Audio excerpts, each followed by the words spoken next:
போயாச்சு. பைபிள் நம்ம படிச்சிருப்போங்களே, ஆபிரகாம் ஈசாக்கு கூட்டின்னு போகும்போது நான் ரிட்டர்ன் வரேன்னு சொல்லிட்டு போயிருப்பாங்க. அப்போ பார்த்தேன், இதை பேச கூப்பிட்டா இவங்க என்ன பண்ணிட்டாங்க, சொல்லிட்டு போயிட்டாங்க. அந்த ஐசியூவில் யாருமே இல்லை அந்த நைட்டில், போயிட்டாங்க. அவ்வளோதான். அது நிமிஷம் பார்த்தீங்கன்னா என்ன ஆச்சுன்னு தெரியாது. அந்த ஓடுற கிராப்லாம் நின்றுச்சு. அவ்வளோதான், முடிஞ்சு போச்சு. அவ்வளோதான். இந்த 2 நிமிஷத்தில் என்ன ஆகுதுன்னா, அந்த நைட் ஷிஃப்ட் டாக்டருங்க அதெல்லாம் தெரியுது. இதெல்லாம் யார் பார்க்குறாங்கன்னா, என்னுடைய உடம்பு மேலே ஒரு முட்டி போட்டு ஒரு பாடி உக்காந்துக்குது, ஒயிட் கலரில் முட்டி போட்டுன்னு. அவங்க பேசின்னு வராங்க, நைட் ஷிஃப்ட்டு நர்ஸுங்க. நம்ம தான் பேசிட்டோம்ல, வேஸ்ட்டாக ட்ரீட்மெண்ட் பண்ணி பைசா வேஸ்ட்டாக என்ன பண்ணுறாங்க, இது பண்ணுறாங்க. அதான் போயாச்சா, வா எடுப்போன்ட்டு வெண்டிலேட்டர் எடுக்க வராங்க. உடம்பு விட்டு உயிர் வெளியில வந்துருச்சு. ஆமா, முட்டி போட்டு பாடி எடுக்கிறது நீங்க பாக்குறீங்க. மேலேயே உட்காந்துக்குது அந்த முட்டி போட்டு ஒயிட் கலர். ஆமா, உட்காந்துருக்கு. அந்த 2 பேர் வராங்க வெண்டிலேட்டர் எடுக்கிறதுக்கு. வெண்டிலேட்டர் எடுத்தா அந்த போயிட்டு இருக்கோம். அவ்வளோதான். வெண்டிலேட்டர் எடுக்கும் போது தான் என் கை என்ன ஆச்சுன்னா அசையுது ஆட்டோமேட்டிக்காக. அதுக்கப்புறம் பார்த்தீங்கன்னா அந்த கேப்பில் தான் எப்படி அசையுதுன்னா, இவங்க சொல்லிட்டு போனாங்க பாருங்க, அந்த கேப்பில் ஏசப்பா கூப்பிடுங்கன்ட்டு. அது எப்படி கூப்பிடுச்சுன்னு எனக்கு தெரியாது. இந்த புலம்பல் புத்தகம் இருக்கு பாருங்க, அது மாதிரி பயங்கரமாக கத்தி கூப்பிட்டுருக்க. இப்போ அந்த உயிர் கேட்குது. அதான் நான் தான் கேட்குறேன், கதறி கேட்குறேன். அந்த நிமிஷம் பார்த்தீங்கன்னா எங்கேருந்து வந்தாருன்னு தெரியாது ஏசப்பா. அந்த ரூம் உள்ள ஒரு கார்ட்டூன் மாரி வந்துட்டு நிற்கிறாரு. இதுமாரி என் உயிரை எனக்கு கொடுங்க ஏசப்பா, என் உயிரை எனக்கு கொடுங்க ஏசப்பான்ட்டு கேட்குறேன். சத்தம் மட்டும் கேட்குது. உயிரை கொடுத்தா நான் என்ன கொடுப்பேன் எனக்கு அப்படின்னு. அப்போ இவங்க என்ன பண்ணுவாங்கன்னா, என் கூட சேர்ந்து ஊழியம் பண்ணுங்க. நீங்கள் கேட்டிங்க பாருங்க ஃபர்ஸ்ட்லேருந்து, அனல் பறக்க உங்களுக்கு அனல் வரலையான்ட்டு. அப்போ தான் உயிரை கொடுத்தா நீ என்ன கொடுப்பேன்ட்டு. அந்த நிமிஷமா எதுவுமே யோசிக்கல. அவ்வளோதான். அதுக்கப்புறம் என்ன பண்ணுறேன், என் மனைவி கூட சேர்ந்து நான் ஊழியம் பண்ணுறேன் ஏசப்பா, நான் ஒரே வார்த்தை, அவ்வளோதான். அதே நம்பலை அவர். பெரிய புக்கை தூக்கி அந்த பாடி மேலே வைக்கிறாரு, செத்து போன பாடி மேலே வச்சுட்டு முட்டி போட்டுன்னு உட்காந்துருக்கு பாருங்க உருவம். அதுக்கிட்ட சைன் வாங்குறாரு. சைனை போட்டு அதெல்லாம் ஞாபகம் இருக்குது கரெக்டாக. ஸோ சைனை போடுறேன், சிலது ஞாபகம் இல்லை. சைனை போட்டுனா அடுத்த நிமிஷம் பார்த்தீங்கன்னா மறைஞ்சாச்சு, கார்ட்டூன் மறைஞ்சாச்சு. அந்த உருவம் உள்ளே போயாச்சு. ஆட்டோமேட்டிக்காக கை அசையுது. அவ்வளோதான். அந்த 3 நிமிஷம் தான். அந்த பாடி வந்து அந்த உருவம் வந்து உள்ளே போயாச்சு பாடியில். இவங்க 2 பேரும் என்ன பண்ணிட்டாங்க, பயந்துட்டாங்க. கிராப் ஓடல, அந்த இது ஓடல, ஆனால் கை மட்டும் அசைகிறவே. அவங்க பயந்து போய் என்ன பண்ணுறாங்க, அந்த நைட் ஷிஃப்ட் டாக்டருக்கு ஃபோன் பண்ணுறாங்க. அதெல்லாம் பார்க்குறேன் நான், அதெல்லாம் கேட்குறேன். ஆனால் அவங்களுக்கு தெரியாது. அப்புறம் பார்த்தீங்கன்னா அந்த டாக்டர், அவர் பேர் வந்து புதன் டாக்டர். அவர் வந்து நேராக வந்து என்ன பண்ணுறாரு, எதுவுமே யோசிக்கல, டக்குன்னு என்ன பண்ணுறாரு, ஒரு கத்தி எடுத்து கட் பண்ணுறாரு. உடனே அவங்க 2 பேரும் சொல்கிறாங்க, டாக்டர் அங்கே ஏன் கட் பண்ணுறீங்க, ஆல்ரெடி அவர் தான் இறந்துட்டார், அப்புறம் நீங்கள் தான் என்ன பண்ணுறீங்க, கையை கட் பண்ணிட்டு சாவடிச்சு. எனக்கு மெமோ கூட கொடுத்தா பரவாயில்ல, ஒரு 3 நிமிஷம் அந்த இருக்கும் உள்ள உயிர் ட்ரை பண்ணி பார்க்கலான்னு என்ன பண்ணுறாங்க, ஒரு இங்கிலீஷ் இதெல்லாம் நானே பார்த்துட்டு இருக்கேன். நான் பார்க்குறேன்னு அவங்களுக்கு தெரியாது. 3 பேருக்குமே ட்ரிப்ஸ் ஏற்றுறாங்க. ட்ரிப்ஸ் ஏற்றினோன்னா அதை நின்று போனது பார்த்தீங்கன்னா இன்க்ரீஸ் ஆகுது ஒரு 10%. அதுக்கப்புறம் அவர் என்ன பண்ணுறாரு, உடனே அந்த ரத்த கையோட என்ன பண்ணுறாரு, டக்குன்னு அவர் வினோத் பிரேமானந்தை ஃபோன் பண்ணுறாரு. அந்த மிட் நைட்டில் அவரும் இன்னொரு நைட் ஷிஃப்ட் டாக்டரும், லேடி டாக்டர் 2 பேரும் உள்ளே வந்து பார்க்குறாங்க. மொத்த பேர் பார்த்தீங்கன்னா என்னோட ரிட்டர்னை பார்த்தது மொத்தம் 5 பேர், 3 டாக்டர் 2 நர்ஸு. அப்போ அந்த வினோத் பிரேமானந்தை என்னை பார்த்து கண்ணு திறந்துச்சு. அவ்வளோதான். அதை பார்த்துட்டு அது இன்னும் நான் வரல, அன்கான்சியஸில் தான் இருக்கேன்னு அவர் நினச்சிருக்கிறார். ஆனால் இவன் பேசுறது எல்லாத்தையும் நான் பார்த்துன்னு இருக்கேன். அது இவங்களுக்கு தெரியாது.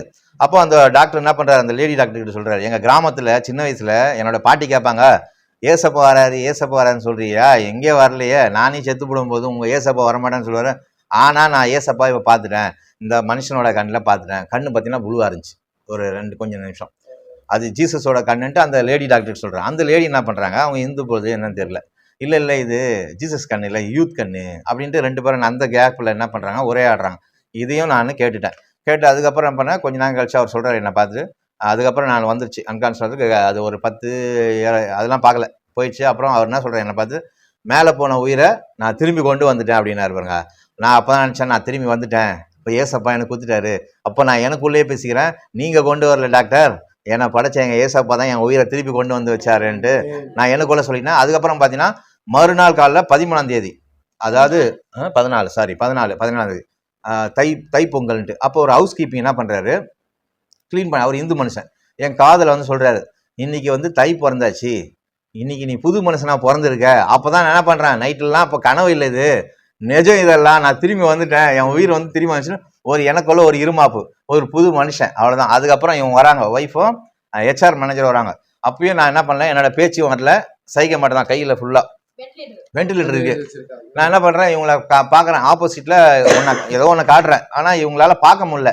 அதுக்கப்புறம் நான் சோர்ந்து போய் என்ன பண்ணுறேன், அப்படியே பார்த்துறேன் தலையை மட்டும் ஆசிரியர். அப்போ திரும்பி பார்த்தோன்னா 7 இருக்குது நம்பர் 7. அப்போ இவங்க சொல்கிறாங்க அந்த ஹெச்ஆர்ல, அவருக்கும் புரியல என்ன காட்டுறாருன்னு. அதாவது 7 காட்டுற பதில் பரிபூர்ணமாக அவர் ஒன்றுமே சரி ரிட்டர்ன் வந்துட்டாராம், அதை தான் அவங்க ஒரு சிம்பிளாக அந்த 7 காட்டுறாங்க. அதுக்கப்புறம் ரிட்டர்ன் வந்துடுது. அதுக்கப்புறம் பார்த்தீங்கன்னா மறுநாள் எல்லாம் டாக்டரும் வந்து பார்க்குறாங்க. ஒவ்வொரு டாக்டரும் நின்று பார்க்குறாங்க, எனக்கு ஒன்றும் புரியல. எல்லா டாக்டரும் வந்து பார்க்குறாங்க வித்தியாசமா. நான் கூட வந்து இப்போ உங்களை பார்க்குறேன் அது மாதிரி பார்த்த டாக்டர் எல்லாருக்கும் பீஸ். எல்லாரும் இப்போ உங்களை பார்க்குறாங்க, எப்படி பார்க்காம இருக்கிறது? எனக்கா ஒன்றுமே தெரியல எதுக்கு பார்க்குறாங்க இவங்கன்ட்டு. எல்லாரும் நின்று பார்த்துட்டு போகிறாங்க ஒரு 6 hour. அதுக்கப்புறம் அங்கே பணம் கட்ட முடியலன்ட்டு அங்கேருந்து என்ன பண்ணுறாங்க, இஎஸ்ஐ கொண்டு வராங்க.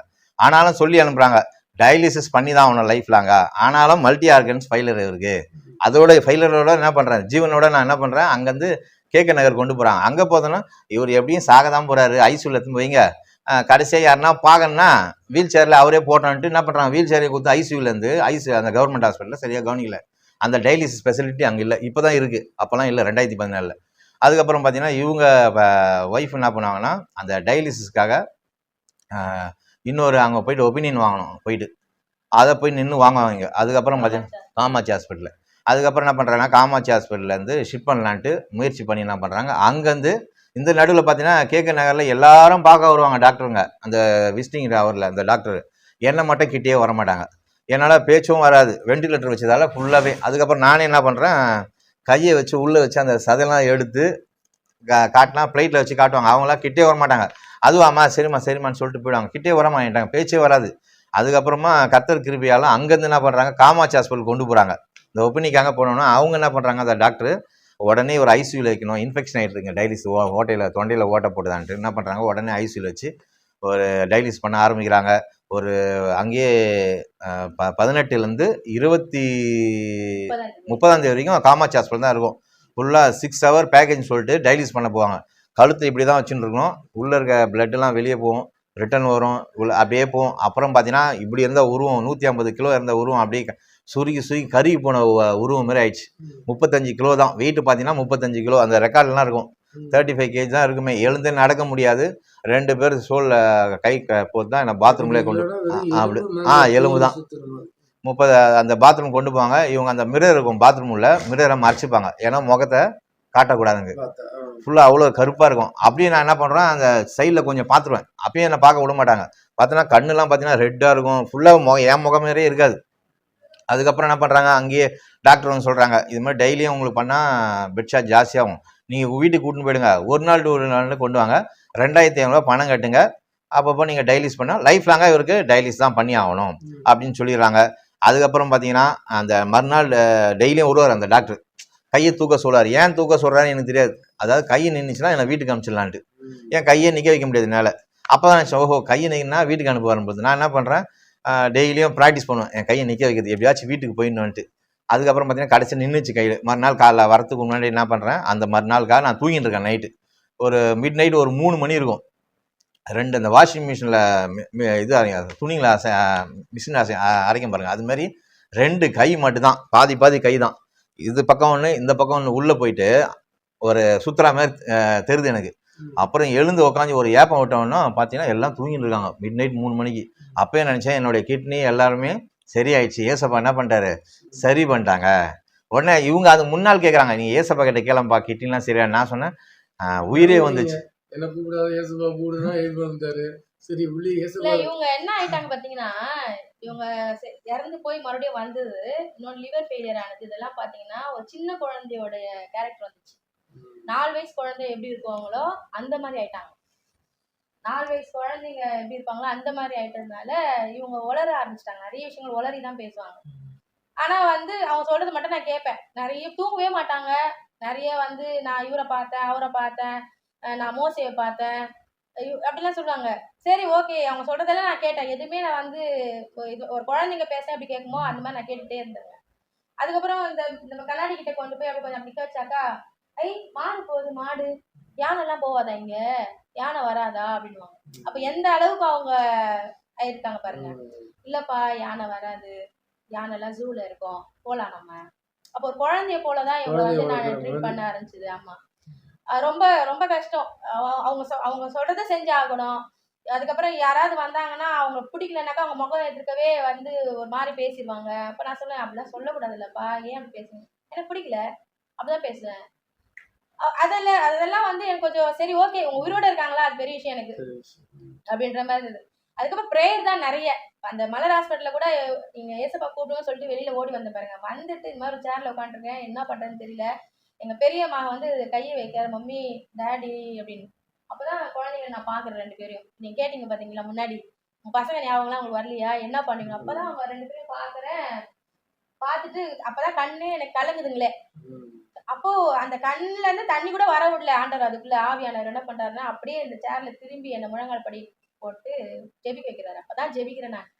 அப்ப ஜெபிக்கிறேன் பாருங்க, பயங்கர ஃபயர் வல்லமை. அப்படியே அந்நிய பாஷையில ஜெபிக்க ஜெபிக்க ஜெபிக்க இந்த ஃபயர் மாதிரி இங்க போய் இங்க போய் இங்க போய் அந்த அந்த ஐசி வளாகத்துல இருந்த எல்லாருக்குள்ளயும் நம்ம ஆளுங்க கடை எல்லார் மேலயும் அந்த ஃபயர் பரவி பயங்கரமான பிரேயர். ஒரு 1/2 hour பாத்தீங்கன்னா அப்படியே இடி முழக்கம் போல அந்த இடத்துல இருந்ததுங்க. அப்புறம் பார்த்தா நான் ஒரு பிளாங்கா இருந்தேன் பாருங்க. அப்படியே கிளியர் ஆயிட்டேன் நான். தைரியம் பயங்கரம் வந்துருச்சு எனக்கு. இனிமேல் ஒண்ணுமே ஆக போறது இல்ல. இது கர்த்தருடைய செயல்பாடு. இது கர்த்தர் வந்து அதிசயங்களை காண பண்ண சொன்னார்ல, அதான் நடக்குது. ஏன்னா அந்த அந்நிய பாஷையில பேசி ஜெபிக்கும் பொழுதே கர்த்தர் நிறைய காரியங்களை வெளிப்படுத்திட்டாங்க. இது ஏன் வந்துச்சு, எதுக்கு வந்துச்சு, எதனால, இது நான் தான் அனுபவிச்சேன், நீ ஒன்றும் பயப்படாத, அவன் கூட தான் இருக்கேன்றதெல்லாம் தைரியப்படுத்தினால இப்ப நான் சொன்னது ஜனங்கள்கிட்ட, இனிமேல் நீங்க வந்து யாரும் நீங்க அழுது புலம்ப வேணாம். ஒரே ஒரு விஷயம் தான் செய்யணும். நம்ம கர்த்தர்கிட்ட ஜெபம் பண்ணணும். ஏன் தெரியுமா? டாக்டர்களுக்கு என்ன ட்ரீட்மெண்ட் கொடுக்கணும்னு தெரியல. டாக்டர் என்ன சொல்றாங்க, இது எதனால வந்துச்சு, அவர் குடிக்கவே மாட்டாரு, சிகரெட் குடிக்கல. அப்ப எப்படி இந்த வியாதி வந்திருக்கும்? எது மேலாம் போடுறாங்க பாருங்க. எலினால வந்திருக்குமோ? எலி வந்து பாத்ரூம் போய் அதை மெதிப்பாரா காலையில, அது நிறைய இருக்குமா அப்படின்றாங்க. எலிலாம் இருக்கு எங்க ஏரியால நிறைய. அப்புறம் நீங்க பீச் பக்கத்துல இருக்கீங்களே, உப்புனால தான் கிட்னி ஃபெயிலியர் ஆயிடுச்சு. அவங்களால கண்டுபிடிக்க முடியாதனால எதெல்லாம் என்னெல்லாம் பண்ண முடியுமோ அதெல்லாம் வந்து இதனால இருக்குமோ அதனால இருக்குமோ. ஆமா, நீங்க அந்த ரிப்போர்ட்ல பாத்தீங்கன்னா கூட இல்ல கொஞ்சம் நஞ்சம் குழப்பற மாதிரியா இருக்கு. உங்க எல்லாமே போயிடுச்சு, ஃபுல்லா எல்லாம் போயிடுச்சு. பிரெயின் டெட் ஆக போகுது. சும்மா வெண்டிலேட்டரும் ஆஃப் ஆயிடுச்சு. நீங்க பாட்டு எழுந்து உட்கார்ந்துதான் என்ன அர்த்தம்? சரி, அது திடீர்னு உங்களுக்கு அந்த உணர்வு வந்தோடனே ஃபுல்லா சரியாயிடுச்சு பாடி. எனக்குள்ள தெரியும் சரி, ஆனால் மற்றவங்களுக்கு இல்லை அப்படின்ட்டு. அப்புறம் மறுநாள் டாக்டர் வராரு, கையை தூக்க சொல்கிறாரு. தூக்கணும் நின்றுச்சு. நீங்கள் போகலாம், ஒரு நாள் டு ஒரு நாள் டயலிஸ் பண்ணி ஆகணுன்ட்டு. அதுக்கப்புறம் அன்றைக்கி கடைசி டயலிஸ் பார்த்தீங்கன்னா அந்த 9 மணிக்கு எனக்கு பண்ணாங்க. கரெக்டாக 1 மணி வரையும் ஓடிச்சு அந்த இது உள்ள. அதுக்கப்புறம் வீட்டுக்கு கொண்டு வந்தாங்க. ஒரு 2 o'clockலாம் வந்தாச்சு வீட்டுக்கு. அதுக்கப்புறம் மறுநாள் என்ன பண்ணுறாங்க, கிரியாட்டின் செக் பண்ணுறதுக்காக இஎஸ்சி கொண்டு போவாங்க. ஏன்னா பார்த்தீங்கன்னா அந்த பெட்ஷீட் போட்டு தான் கூட்டின்னு போவாங்களே வெளியே. ஃபுல்லாக கறி இருக்கிறதால நானே என்ன பண்ணேன், போத்தின்னு தான் இட்டுன்னு போவாங்க. என்ன காரில் வச்சுட்டு இட்டுன்னு போயிட்டு அந்த கிரியாட்டின் செக் பண்ணாங்க. 9 inch 7 வந்துச்சு. திருப்பி அங்கே கூட்டின்னு போனாங்க. அவருக்கு என்ன சொல்கிறாரு, இது மாதிரி டயலிஸ் பண்ணி தாமா ஆகணும், இல்லாட்டி கடைசியாக அவரோட கிட்னியை கட் பண்ணிவிட்டு லேபுக்கு அனுப்பலாம். செக் பண்ணிட்டு அவங்களுடைய என்னோட அம்மா கிட்னி வைக்கலான்னு பிளான் பண்ணியிருக்காங்க. வச்சு அவனை வேறு வழி இல்லை, ஏன்னா லைஃப் லாங்காக அவருக்கு பண்ணி தான் அவனை ஒன்றும் பண்ண முடியாதுன்ட்டு. சரி என்ன பண்ணுறாங்க, வீட்டுக்கு கொண்டு வராங்க. டாக்டர் என்னென்ன சாப்பிடக்கூடாதுன்னு சொன்னாரோ அதெல்லாம் கேட்டேன் நான். உப்பு ஜாஸ்தியாக, காரம் சாப்பிடுவேன், எல்லாத்தையும் சாப்பிடுவேன். இவங்க கேட்பாங்க, இதெல்லாம் என் டாக்டர் தான் சொல்லணும். டாக்டருக்கே தெரியாது எனக்கு என்ன வந்துச்சுன்னு. அதனால் கொடுங்க, எல்லாம் ஏசப்பா பார்த்து பாருன்ட்டு என்ன பண்ணுறது. அதான் அந்த வேற மாதிரி ஆயிடுச்சு. அப்படியே ஃபுல்லாத்தையும் சாப்பிட ஆரம்பித்தேன். அதுக்கப்புறம் திருப்பி போய் செக் பண்ண வராங்க. 7 நாள் ஆச்சு கிரியாட்டின். திருப்பி டாக்டர்கிட்ட அவருக்கு சந்தேகமாகிடுச்சு. நேற்று தானே நீங்கள் இது பண்ணீங்க, டயலிஸ் பண்ணீங்க, அதனால திருப்பி போய் செக் பண்ணிட்டு வாங்கன்ட்டு. திருப்பி மறுநாள் போகிறாங்க. திருப்பி கிரியாட்டின் செக் பண்ணும்போது 2.2 வந்துச்சு. கிட்ட வந்தோன்னா அவருக்கு ஒரே ஆச்சரியம். நீங்கள் என்ன பண்ணுங்கள், கதிற்றில் எடுத்துடுங்க. இவங்க கேட்டாங்க, டாக்டர் கதிற்றில் எடுத்துட்டு என்ன பண்ண, இல்லை எடுத்துடலாமா, அவருக்கு சரியாயிடுச்சு. ஒரே ஹாப்பி ஆயிடுச்சு ஃபுல்லாகவே. அதுக்கப்புறம் அந்த பாருங்க எல்லாம் சுவிட்சும் ஆஃப் ஆயிடுச்சு, மெயினே ஆஃப். திரும்பி ஆண்டு ஃபர்ஸ்ட்ல இருந்து ஸ்டார்ட் பண்ணி அதுக்கப்புறம் என்ன பண்றாங்க, டயாலிசிஸ். இது கிட்னி கதை, உள்ள லிவர் காலினாங்க, ஹார்ட் காலினாங்க, அதெல்லாம் என்னங்க ஆச்சு? எல்லாமே ரெக்கவரி ஆயிடுச்சு ஃபுல்லாக ஆட்டோமேட்டிக்காக. அந்த அந்த டாக்டர் பேர் ராதா டாக்டர் கிட்ட போகிறாங்க, லிவர் டாக்டர். அவங்க பார்த்துட்டு உங்களுக்கு சரியாயிடுச்சு, அதனால நீங்கள் டேப்லெட்டே எடுத்துக்க வேணாம், இனிமேல்ட்டு லைஃப் லாங்காக நீங்கள் டேப்லெட்டே போட விட. ஏன்னா டேப்லெட்டே பிடிக்காது எனக்கு. இப்போ ஜீசஸ் அதையும் என்ன பண்ணுறாரு, நிறைவேற்றி கொடுத்துட்டாரு. இன்னைக்கு வரைக்கும் டேப்லெட்டே இல்லை. எந்த டாக்டர்கிட்ட போய் மெடிசன் எடுக்கக்கூடாது, டேப்லெட் பண்ணக்கூடாது, அதான் எதுவுமே பண்ணக்கூடாதுட்டாங்க. அதுக்கப்புறம் அந்த டயாலிசிஸ் சென்டர் கொண்டு போகிறாங்க அந்த கதிரில் எடுக்கிறதுக்காக. அந்த டெக்னீஷியன் என்ன பண்ணுறாங்க, டயாலிசிஸ் சென்டரில் ஃபஸ்ட்டு அந்த டயாலிசிஸ் கொண்டு போகும்போது அவங்க கிட்ட கேட்டிருக்காங்க. என்னன்னு கேட்டீங்க, யாராவது வந்து இது வரைக்கும் டயாலிசிஸ் பண்ணவங்க யாராவது சரியாயிருக்காங்களாப்பா அப்படின்னா, அப்படிலாம் யாரெல்லாம் சரியாக முடியாது, சாகிற வரைக்கும் டயாலிசிஸ் தான் பண்ணி ஆகணும்னு இப்படிதான் பேசினாப்ல தம்பி. இல்லப்பா எங்க ஏசப்பா சரி பண்ணிடுவாரு அப்படின்னா, போங்க வெளில போங்க. அந்த டயாலிசிஸ் சென்டர்ல இருக்கிற அந்த டெக்னீஷியனு கோவமா வெளில போங்க, ஏசப்பா சரி பண்ணுவாராம். ஆகுற வேலையா இது, போ வெளில போங்க அப்படின்ட்டு ஒரு மாதிரி பண்ண எனக்கு. நம்ம ஆளும் அந்த மாதிரி பண்றாரு. மனுஷன் அவங்க ஸ்கூல்ல உட்காந்து படிக்கிறாங்க, காலேஜ்ல உட்காந்து படிக்கிறாங்க, எல்லாரும் சொல்லி கொடுக்குறாங்க இல்லையா? ஒரு சீட்டுக்கு 1,00,00,000 கொடுத்து படிக்கிறாங்க. அது எல்லா புக்கையும் தப்பாக்கி விட்டீங்கன்னா, அவங்க பரீட்சை எழுதினது, அதாம்மா. பாடம் சொல்லி கொடுத்தவன் எல்லாரையும் பைத்தியக்காரனாக்கிட்டு அது இல்லையா? உண்மைதான். இப்படி பண்ணா இப்படிதான் இப்படிதான் நடக்கும். இப்போ சொல்லி கொடுத்து படிச்சு ஒரு இடத்துக்கு வராங்க. அவங்க அந்த மாதிரி பார்த்துருக்கவே மாட்டாங்க எந்த ஆமா. பேஷண்ட்டையும். அவரு சொல்லி அனுப்புறாரு. ரொம்ப கண்ணீரோட அப்படி துக்கமா அந்த நேரத்துல எனக்கு பதில் பேச முடியல. கிரியாட்டின்லாம் பாத்தீங்கன்னா 8, 9 தானே அவங்களுக்கு ஆயிட்டு இருக்குங்க. 2 கிட்னியும் ஃபெயிலியரு. ரொம்ப மனசோட ரொம்ப உடைஞ்சு போய் வெளில போய் உட்காந்து, ஏசப்பா உங்களால முடியல ஏசப்பா, நீங்க செய்றீங்கல்ல, அவங்களுக்கு தெரியல ஏசப்பா, நீங்க செய்வீங்கப்பா, சுகம் கொடுப்பீங்க. இந்த விசுவாச வார்த்தைகள் தான் அதிகமா ஆண்டவரோடு கூட பேசினது. அதுக்கப்புறம் அதே பையன்கிட்ட போயிட்டு, அதான். அப்பா டாக்டர் இது எடுக்க சொன்னாங்க. எடுத்துட்டு கையில பொண்ணுமா கால்லையா தொடையிலையா அப்படி, இல்லப்பா எடுத்துடவே சொல்லிட்டாரு. இருங்க வரேன், ஃபோன் பண்ணி கேக்குறாங்க டாக்டர்கிட்ட. டாக்டர், கண்ணன் பேஷண்ட்க்கு அந்த கத்தீட்ரல் எடுத்து எங்க போடணும்? வேணாப்பா அவர் சரியாயிடுச்சு, எடுத்துரு. சரியாயிடுச்சா? அப்போ பார்த்துட்டு உண்மையாவே நீங்க வணங்கின கடவுள் வந்து உங்களுக்கு சரி பண்ணிட்டாரு. அப்படியே ஒரு மாதிரி ஆயிட்டாப்ல அந்த தம்பி. பாத்தியா அன்னைக்கு நான் சொன்னேன்ல எங்க ஏசப்பா சரி பண்ணிடுவாருன்னு, பண்ணிட்டாரு பாத்தியானவனே. ஆமா ஆமா உண்மையாதான், உங்க ஆண்டர் இல்ல பெரியவர் தான் அதான் அப்படின்னு. சொன்னேன் இல்லையா? உங்க சர்டிபிகேட், டாக்குமெண்ட்ஸ் எல்லாமே வச்சிருக்கீங்க. ம். நீங்க சொல்ற ஹாஸ்பிட்டல்லாம் எல்லாருக்கும் தெரிஞ்ச ஹாஸ்பிட்டல். ம். காமாட்சி ஹாஸ்பிட்டலும், மலர் மலர் ஹாஸ்பிட்டலும், பிஎம் ஹாஸ்பிட்டலும் எல்லாருக்கும் தெரியும். இது என்ன சொல்ல, ஆளு இங்க தான் இருக்கீங்க. உங்க வீட்டுக்கு வந்தா இப்ப பேசிட்டு இருக்கேன். இப்போ ரிப்போர்ட்ஸ் எல்லாமே இருக்கு. இயேசு உயிரோடு இருக்கு. ஆமே. ஆமே. நீங்களும் இருக்கீங்க, இந்த ஹாஸ்பிட்டல் இருக்கு, டாக்டர்கள்லாம் இருக்காங்க. இதெல்லாம் யாருக்கு சாட்சினா இயேசு உயிரோடு இயேசுதான். இருக்கிறாருங்கிறதுக்கு சாட்சி. இந்த இயேசு எப்படி சொல்லாம இருக்கு? கண்டிப்பா. அதுக்கப்புறம் இன்னொன்று, இதெல்லாம் எடுத்தாச்சுங்களா, வீட்டுக்கு கொண்டு வந்தாங்க. வீட்டுக்கு வந்து பார்த்தா இந்த ஸ்கின் எல்லாம் வெடிக்க ஆரம்பிச்சு ஃபுல்லாகவே. தோல்லாம் வெடிச்சிட்டு பார்த்தீங்கன்னா உள்ளே இருக்க தோல் பூச ஆரம்பிச்சு, இந்த ஸ்கின் எல்லாம் சிசரில் வச்சு கட் பண்ணுவாங்க. ஒரு விசுவாசி தான் ஒருத்தர் உட்காந்து கட் பண்ணிட்டு இருப்பாங்க அந்த வேற தோலை, பழைய தோலை. அதுக்கப்புறம் நகைலாம் பார்த்தீங்கன்னா பூசா வர ஆரம்பிச்சு, முடியெல்லாம் பார்த்தீங்கன்னா கொட்டிட்டு புது முடி வந்துச்சு. இந்த முகம், அந்த முகம் வந்து முடி ஃபுல்லா இருக்கு. தலை அதுதான் தலை ஃபுல்லா மூஞ்சி ஃபுல்லா இருக்குது. எதுவும் போன மாதிரியே தெரியலையே. முகம் வந்து டயாலிசிஸ்லாம் பண்ணி முடியெல்லாம் கொட்டி, பல்லெல்லாம் கொட்டி பரிதாபமால இருப்பாங்க. அப்புறம் முகம்லாம் மாறிச்சு ஃபுல்லாகவே. நீங்க பளபளன்னு இருக்கீங்க, முடி ஃபுல்லா வச்சிருக்கீங்க. இப்போ கர்த்தர் பார்த்தீங்கன்னா புதுசாகவே ஒரு எல்லாமே பிறவி கொடுத்து, ஆமாம் கொடுத்துட்டு.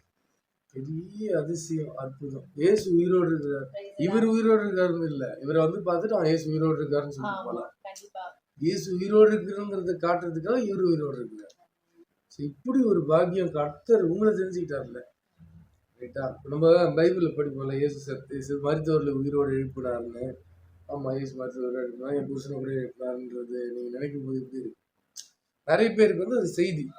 ஏன்னா ஃபியூனரல் சர்வீஸ் போய் அட்டென்ட் பண்ணி தான் எல்லாரும் இருப்பாங்க. ஆமா. ஒரு பாஸ்டர் இருந்தாலும் நடத்திட்டு தான் வருவாங்க. யாரும் எழுப்பிட்டுலாம் வரது இல்லை. ஆனா நம்ம வீட்டுக்காரர் வந்து ஆமா. கர்த்தர் எழுப்பி இருக்கு. கொண்டாடுறாங்க, விழா மாதிரி கொண்டாடுறாங்க வருஷம் ஆமா. வருஷம். இந்த ஜனவரி 13 கூட நாங்க வந்து இவங்க மரிச்சு உயிரோட வந்த அந்த நாளை நாங்க கொண்டாடுறோம். இவங்க பிறந்த நாள் வந்து செப்டம்பர் 15ங்க. 2வது அடி பிறந்த நாள். ஆமா 2வது முறை அதை பிறந்து வந்ததுனால அதை நாளை நினைவுக்கு வந்து 7வது ஆண்டு நாங்க இந்த வருஷம் பண்ணினோம். அதுக்கப்புறம் இந்த ப்ரேயர் பண்ணும்போது ஒரு வார்த்தையை வச்சு ப்ரேயர் பண்ணுவோம். என்னன்னா அதுக்கு முன்னாடி ஆண்டவர் கொடுத்த வார்த்தை, நீ வெட்கப்பட்டு போவதில்லை, உன் முகம் செத்து போவதில்லைன்னு வார்த்தை கொடுத்தாரு. அப்போ இந்த வார்த்தை எனக்கு ஆண்டுகிட்ட சொல்லிட்டே இருப்பேன், ஆண்டவரே நீ எனக்கு என்ன கேட்குறேன்னு எனக்கு தெரியல, நீங்க சொல்லியிருக்கீங்க நீ வெட்கப்பட்டு போவதில்லை, உன் முகம் செத்து போவதில்லைன்னு சொல்லி. ஒருவேளை நான் இவங்களை இழந்துட்டு அந்த பட்டினம்பாக்கம் பகுதியில் நான் போனேன்னா முதல்ல காரி துப்புவாங்க. இவ புருஷனே இவளால காப்பாத்திக்க முடியல, இவ வந்து நம்மளுக்கு ஜெபம் பண்ணி நம்மளை விடுதலை ஆக்குவாளாமா அப்படின்னு கண்டிப்பா பேசுவாங்க. ஏசப்பா உங்க மக வந்து எப்படி இருக்குன்னு நீங்க பாத்துக்கோங்க, உன்னை அதிசயங்களை காண பண்ணேன்னு சொன்னீங்கல்ல, செய்யுங்கப்பா. இப்போ உங்க வாழ்க்கையில போராட்டங்கள்லாம் கண்டிப்பா வரும். வாழ்க்கைனா எத்தனையோ ஊழியத்திலையும் வாழ்க்கையிலையும் வரும். இப்போ உங்களுக்கு என்ன தோணும்? இந்த மாதிரிலாம் போராட்டம்லாம் வரும்போது, பிரச்சனைலாம் வரும்போது, ஒரு மனுஷன் செத்து போய் உயிரோட வந்து பலன்னு உட்காந்துருக்காரு. இப்போ எப்படி இருக்கு உங்களுடைய? இப்போ இன்னும் வைராக்கியம் ஜாஸ்தி. ம், இன்னும் இந்த சாட்சியை உலகம் எங்குமோ போய் சொல்லணும். நிறைய பேர் பாத்தீங்கன்னா இந்த சாட்சியை வந்து சைலண்ட் பண்ணுன்னு பாக்குறாங்க. நிறைய பேர் எனக்கு தெரிஞ்சுங்கள. இந்த பாஸ்டர் சொல்லுவோம், பாஸ்டர் ஞானதாஸ் அவர்கள் வந்து கேட்ட உடனே நான் சொன்னேன், மாலினி சிஸ்டர் போய் பட்டினப்பாக்கத்துல குடிங்க. அதுதான் முதல் சாட்சி சொல்லோவியத்துல. எனக்கு உங்க முகம் உடனே தான் வந்தது. அவர் வேற ஏதோ இந்த எடுக்கலாமா, அவர் நான் தான் சொன்னேன். நான் எடுத்த சாட்சிகளையே இது ஒரு பயங்கரமான சாட்சி. ஏன் அப்படின்னா, இது அவங்க சொன்னாங்க, இது மறுத்துட்டேன். நான் திடீர்னு ஒரு விஷயம் வந்துருச்சு. இது மருத்துவர்கள் எல்லாம் நின்னு, இது ஒரு சயின்டிஃபிக்கா கூட ஒருத்தருமே மறுப்பே தெரிவிக்க முடியாது. ஒரு மருத்துவர் மறுப்பு தெரிவிக்க முடியாம, ஏன்னா பார்த்தேன் அன்னைக்கு நீங்க இதெல்லாம் காமிச்சீங்க. ரிப்போர்ட்ஸ்ல கூட காமிச்சீங்க. அதுலயே போட்டிருக்கு சப்போர்ட்டோட தான் இருக்க முடியும் டயாலிசிஸ். சப்போர்ட் இருக்க முடியும். வாழவே முடியாது. மல்டிபிள் ஆர்கன் ஃபெயிலியர் ஆன ஒருத்தர் டயாலிசிஸ் சப்போர்ட் இல்லாம வாழ முடியாதுன்னு சொன்னவர் 10% எல்லாம் கம்மியாகி ஃப்ளாட் ஆனவங்க நீங்க சொல்ற டாக்டர்ஸ்லாம் இருக்காங்க. ஸோ அந்த மாதிரி முடிஞ்சு போச்சு. நம்பிக்கையே அற்ற சூழ்நிலையில முழுசா அவர் இல்லையா, அவர் நான் வாங்க பிரதர் என்னை கூப்பிட்டு வர ஹெல்மெட் நான் எடுத்துக்குவான்னு கேட்குற. யார் யோசிச்சு பாருங்க, நமக்கு எப்படி இருக்குன்னா ஒரு டெட் பாடி நான் ஹெல்ப் பண்ணட்டுமான்னு யோசிச்சு பாருங்க. கர்த்தர் ஜீவனோட என்ன சாட்சி கேட்டிருக்கேன், பார்த்திருக்கேன். அவர் கூப்பிடும்போது மறுபடியும் ஒரு சந்தோஷம் வருது. இப்ப நீங்க வாழ்றீங்க, இந்த வாழ்க்கை வாழ முடியும் அந்த மாதிரியாதான் இருக்கு. நிஜமா உங்களுக்கு இந்த சாட்சி உலகமெங்கும் போகணும். ஏன்னா இந்த அற்புதம் செய்தவர் இயேசு உலகத்துக்கே சொந்தமானவர். இந்த ஒரு மகத்தான கிரியை இன்னைக்கு இந்த சொல்லோவியம் நிகழ்ச்சியின் மூலமாக எத்தனை 100 பேருக்கு போனாலும் அவங்க ஒரு 100 பேருக்கு 1000 பேருக்கு நிச்சயமா சொல்லதான் போறாங்க. இயேசு யாருன்னு இந்த உலகம் பார்க்க தான் போகுது. சந்தேகப்படுறவங்க பட்டணம் பார்க்கறதுக்கு உங்களை பார்க்க தான் போறாங்க. எனக்கு ஏற்கனவே எடுத்த சாட்சியோட இந்த சாட்சி ரொம்ப பிடிச்சிருக்கு. ஏன்னா உங்க வீட்டுக்கு உங்க இடத்துல இப்ப எனக்கு புரியுது. சுனாமி நீங்க சொல்றது எவ்வளவு கிட்டக்கு இருக்கு வீடு.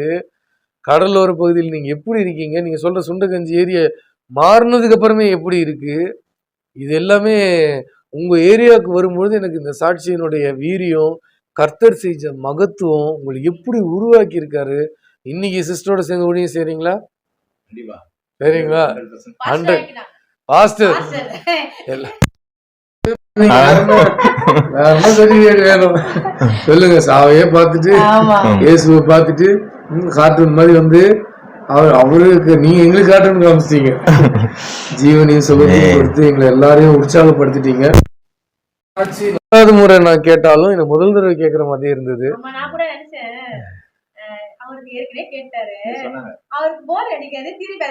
நீங்க 100வது தடவை எனக்கு கேட்க சொல்லுங்களேன்.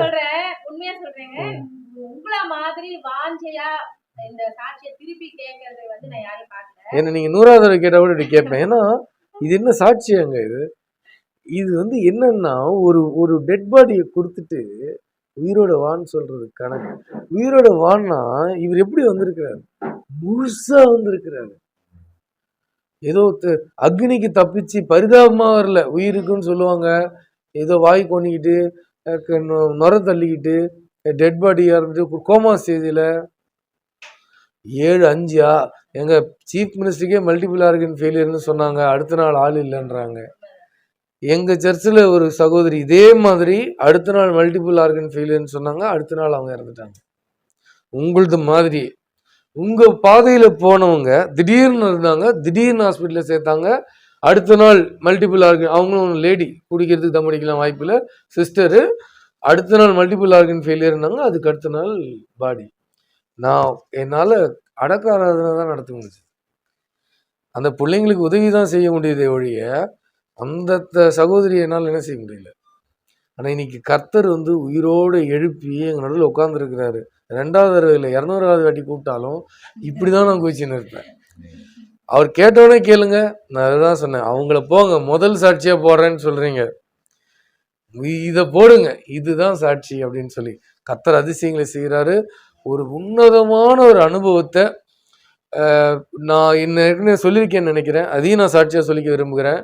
நான் 2009 சால்வேஷன் டிவியில் நான் சாட்சி எடுத்தாலும் அன்றைய மரித்தவர் உயிரோடு எழுந்து அவரை பார்த்து பேட்டி எடுக்கிற ஒரு இல்லையே. ஏன்னா நீ பைபிள் படித்தப்போ செத்து போனவங்க பற்றி இருந்துச்சு. இன்னும் எப்போ பார்த்தாலும் பைபிள் தான் படிக்கணுமா? ஏன் அதெல்லாம் நான் நேரில் பார்த்து தெரிஞ்சிக்க கூடாதா? அப்படி ஒருத்தர் நான் பார்க்கவே கூடாதா? ஒன்றும் அடக்காராதனைக்கு போகிறேன், இல்லை அடக்காராதனை நடத்த போகிறேன், ஒரு பாஸ்டராக நடத்த போகிறேன், இல்லை கூட போகிறேன், இல்லை போய் மருத்துவர் போய் பார்க்க போகிறோம், ஆறுதல் சொல்லிட்டு வரோம், உதவி செய்கிறோம், நல்லது கெட்டது விசாரிக்கிறோம். ஆனால் வேதத்தில் படித்த இதை நம்மளால் நடைமுறையில் பார்க்கலையே அப்படின்ற அந்த மாதம் நீங்கள் ஜெபத்துக்கு பதில் யோசிச்சு பாரு. கேட்குறவன் எவனும் பெற்றுக்கிறான். எவ்வளோ நல்ல ஆண்டவர் பாரு. ஆண்டவர் உங்களுக்கு நல்லவர். அது கேட்டவனுக்கு தான் தெரியும் எவ்வளோ பசியில் இருந்திருக்கேன்னு. அந்த பசிக்கு சோறு போடுறதுனால 2வது வாட்டி சோறு போட்டாலும் சந்தோஷமா தான் இருக்கேன்.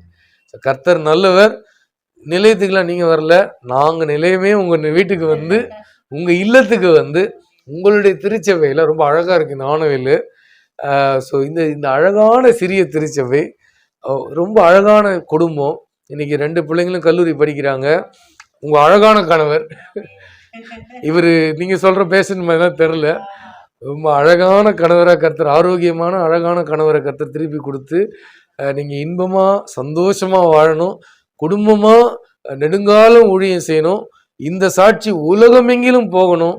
வாழ்க்கையில தற்கொலைக்கு நேராக போறவங்க, மனசு உடைஞ்சு இருக்கிறவங்க, கடவுள் இருக்காரா இல்லையா, அது எங்க இருக்குது, என் சத்தத்தை கேட்க ஒருத்தர் இருக்கிறாரான்னு இருப்பாங்க இல்லையா, இருக்கிறாரையா அப்படின்னு சொல்றதுக்கு ஒருத்தர் இருக்காரு, ஒரு குடும்பம் இருக்குதுன்னு சொல்லி நீங்க ஒரு கலங்குற விளக்கமா, நம்பிக்கை இல்லாதவங்களுடைய நம்பிக்கையா நீங்க தொடர்ந்து விளங்கணும்னு சொல்லி நான் ஜெபிச்சுக்கிறேன். உங்களை வாழ்த்துறேன். நிலையத்தின் சார்பாக நன்றிகளை தெரிவிச்சுக்கிறேன். பிரியமானவர்களே, இயேசு உயிரோடு இருக்கிறார் என்கிற செய்தி பலமுறை நாம் சொல்ல கேட்டிருப்போம். இயேசு உயிரோடு இருக்கிறார். மறுபடியும் சொல்லுகிறேன், சகோதரர் உயிரோடு இருக்கிறார். அவர் உயிரோடு இருப்பதற்கு காரணம் இயேசு உயிரோடு இருக்கிறபடினால். நீங்க ஒருவேளை கேட்கலாம், இயேசு விசுவாசிக்கிறவங்க எல்லாருமே உயிரோடு எழுந்துருவாங்களான்னு. பெரியமானவர்களே, இயேசு கிறிஸ்து வாழ்ந்த காலத்திலேயே இயேசு எல்லோரையும் உயிரோடு எழுப்பல. ஆனா சிலரை உயிரோடு எழுப்பத்தான் செய்தார். பெரியமானவர்களே, அந்த சிலர் உயிரோடு எழுப்பப்படுவதற்கு காரணம் என்ன தெரியுமா? உயிரோடு இருக்கிறவர்கள் இயேசு உயிரோடு இருக்கிறார் என்பதை அறிந்து கொண்டு ரட்சிப்பை பெற்றுக் கொள்வதற்காக. ரட்சிப்புனா என்னங்க? இந்த உலக வாழ்க்கை ஏழைக்கு பணக்காரனுக்கு, படித்தவனுக்கு படிக்காதவனுக்கு, இருக்கிறவனுக்கு இல்லாதவனுக்கு, அழகா இருக்கிறவனுக்கு அழகா இல்லாதவனுக்கு, எல்லாருக்குமே, சாப்பாடு இருக்கிறவன் இல்லாதவன் எல்லாருக்கும் இந்த உலக வாழ்க்கை சின்ன வாழ்க்கை தாங்க. வேதம் சொல்லுது, மனிதனுடைய ஆயுசு நாட்கள் 70, பலத்தின் மிகுதியினால் 80. ஒரு சராசரி மனுஷன் எத்தனை வருஷங்க வாழ்ந்துட போறான்? 70 முதல் 80 வயது வாழ்வான். ஆவரேஜ் சொல்றேன். சில பேர் அதிகமாகவும் வாழறாங்க, பல பேர் அது கம்மியாக வாழறாங்க.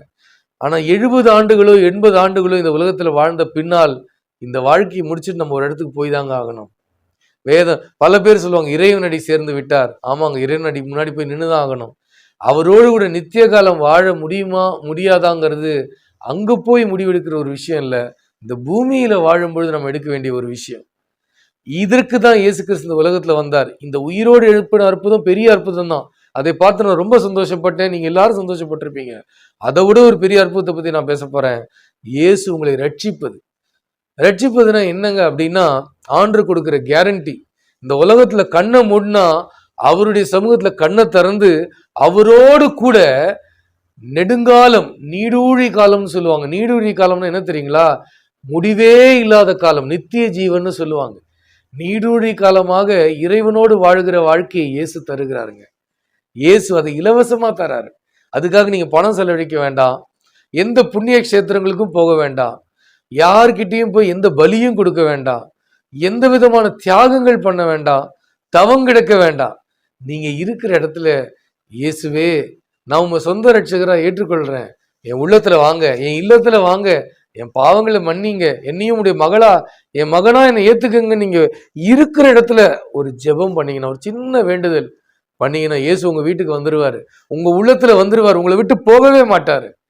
இந்த உலகத்துல கண்ணு மூடும் பொழுது அவருடைய ராஜ்யத்தில் நம்ம கண்ணை திறப்போம். அதே நேரத்துல இந்த உலகத்துல வாழ போகிற எஞ்சி இருக்கிற நாட்கள், எஞ்சி இருக்கிற வருடங்கள் அவர் உங்களோடு கூட இருப்பாருங்க. உங்க கண்ணீரை தொடப்பாரு, உங்களுக்கு ஆலோசனை கொடுப்பாரு, உங்களுக்கு ஞானத்தை கொடுப்பாரு, உங்களுக்கு பலத்தை கொடுப்பாரு, உங்களுக்கு தைரியத்தை கொடுப்பாரு, வாழ வழியை கொடுப்பாரு, எல்லா சகல நன்மைகளும் கொடுப்பாரு. ஆண்டு வேதம் சொல்லுது, அவர் இம்மைக்கான ஆசீர்வாதங்களையும் தருகிற தேவன், மறுமைக்கான ஆசீர்வாதங்களையும் தருகிற தேவன். ஒருவேளை தற்கொலை எண்ணத்தோடு இனி வாழ வழியே இல்லைன்னு சொல்லி நீங்க ஏக்கத்தோடு இருக்கலாம். பெரியமானவர்களே, இயேசு உங்களை இந்த பூமியிலும் வாழ வைப்பார், மறுமையிலும் வாழ வைப்பார். கர்த்தர் உங்களை ஆசீர்வதிப்பார். மீண்டும் இது போன்ற ஒரு தருணத்தில் சந்திக்கிறேன்.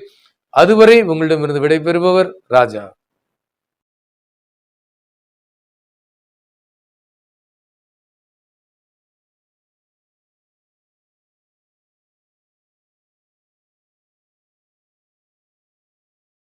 இது சொல்லோவியத்தின் முயற்சி.